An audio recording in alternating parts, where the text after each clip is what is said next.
A pan-European crisis would normally see EU leaders racing to meet in Brussels. But concern about possible infection meant an emergency video conference instead.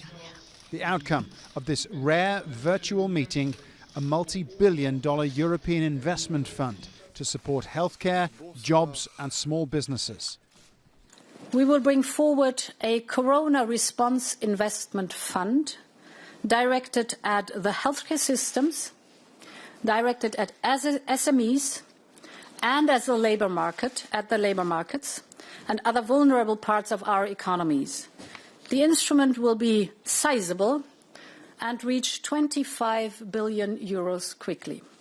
All 27 EU nations have now registered the presence of the virus, and there's a keen awareness that the crisis in Italy may happen elsewhere.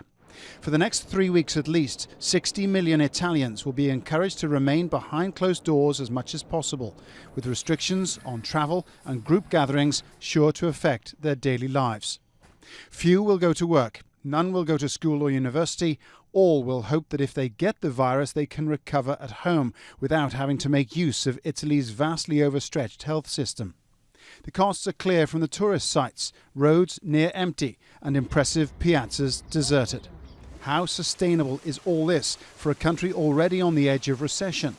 And how effective are these measures anyway? We can't necessarily say what happens in one country always happens in another country. But there are really, really important things that China has taught us.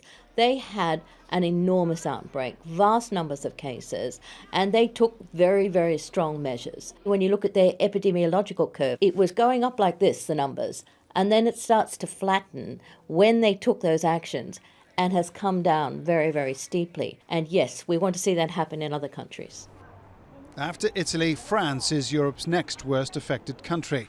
President Macron urged calm, but said the country's epidemic is only just beginning.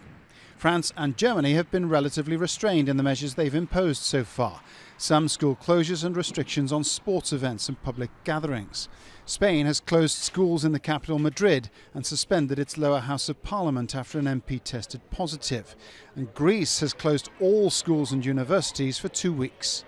We're now taking care of the children and the grandparents, who are the people with the highest risk. So things get complicated because we have to combine our personal life with our work life.